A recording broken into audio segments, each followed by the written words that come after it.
Questo è un libro che vuole essere un contributo, diciamo, per la conoscenza del territorio compreso nel triangolo che va da Valdobbiadene a Vittorio Veneto e a Conegliano, dove ci sono i vigneti del Prosecco.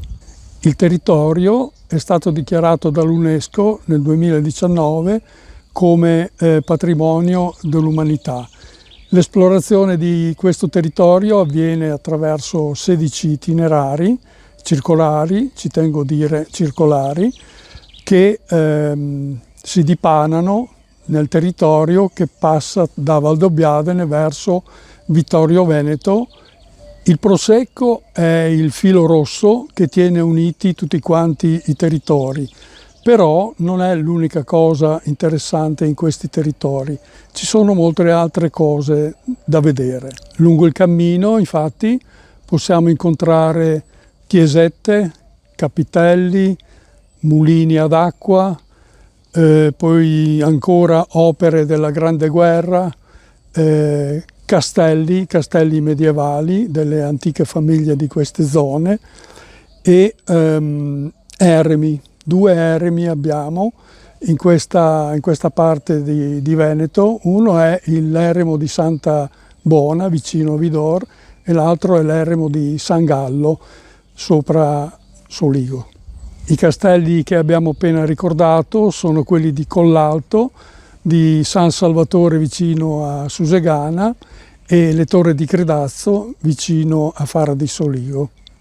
Come chiesette possiamo ricordare quella di Collagù, quella di San Lorenzo, quella di San Pietro, vicino, chiesetta alpina di San Pietro, vicino a Tarzo, e anche la chiesetta di Resera, particolarmente bella perché all'interno custodisce degli affreschi del 1400 ultimamente restaurati. Se si ha la fortuna di trovarla aperta e di vedere queste opere, meritano veramente. Come opere militari possiamo ricordare quelle che vanno da Col San Martino fino a Soligo e sono le opere che hanno lasciato i soldati dell'impero austro-ungarico durante la fase finale della Prima Guerra Mondiale. Attraverso questi sentieri venivano controllati i nostri soldati che erano posizionati sulla riva destra del Piave, sul Montello e più in là verso il Grappa. Ci sono infine 2 mulini ad acqua, uno in forma di ruderi ed è il mulino Crevada sulla Val Trippera, mentre l'altro è il famosissimo Molinetto della Croda, che è una perla incastonata nelle rocce, perla della provincia di Treviso. La storia di questi manufatti è raccontata in pillole, naturalmente, all'interno della guida.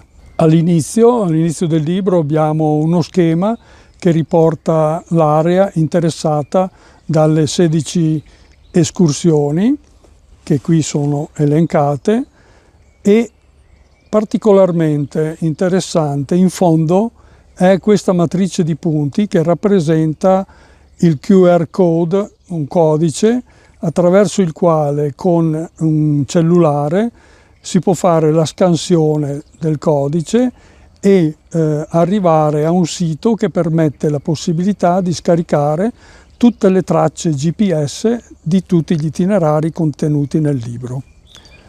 Ogni itinerario contiene uno schema semplificato del percorso e note sintetiche iniziali dove sono riportate le caratteristiche tecniche del sentiero in termini di difficoltà, tempi, lunghezza, quote massime e dislivello, incluse poi le cartine di riferimento, quelle cartacee.